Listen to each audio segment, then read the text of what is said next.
Spring greetings from Canadian Mennonite University.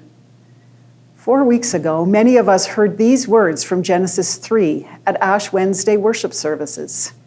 Remember that you are dust, and to dust you will return.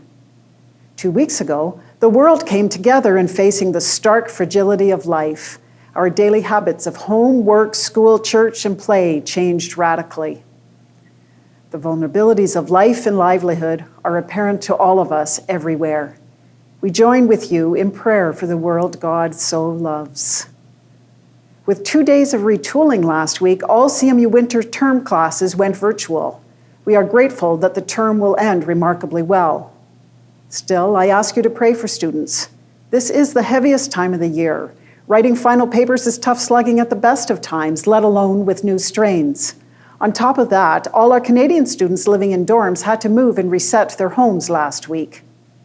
We ask you to pray also that all of our out-of-town students get on the Transat flight from Guatemala this Friday, the 27th. For more stories from CMU, please attend Spring at CMU by clicking on a video on the CMU website on Friday, April the 3rd at 7 p.m. Central Time. This was to be an in-person gathering to honor and invite the generosity of the community surrounding CMU. Now in virtual form, many more people can be there. I'll talk with a group of students about what they're yearning for as the whole world seeks restoration from the pandemic. The longings of students guide my heart and mind. I trust they'll speak to yours too. So please watch on the 3rd if you can, or soon after. CMU needs you. That is, CMU depends on your trust and generosity to remain viable at this time and to serve students in future times. We are grateful for so many who care, pray, engage, and invest in the students and mission entrusted to CMU. I close with my favorite poem, Sometimes Hope by Jean Jansen. May God's wild gifts of courage, imagination, and grace flow through you. Sometimes Hope. The mountainsides blazed for weeks, ashes falling on our heads as we stood in the hazy air. And then our son came home with his blackened gear and slept for days. He had fought fire with fire to do the impossible.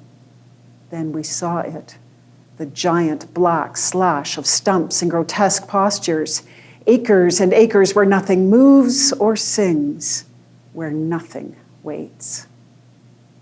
But sometimes hope is a black ghost in a fantastic twist, an old dream that flickers in the wind.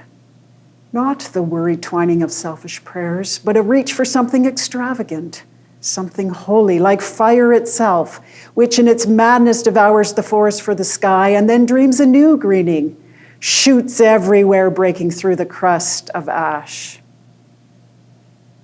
God be with you.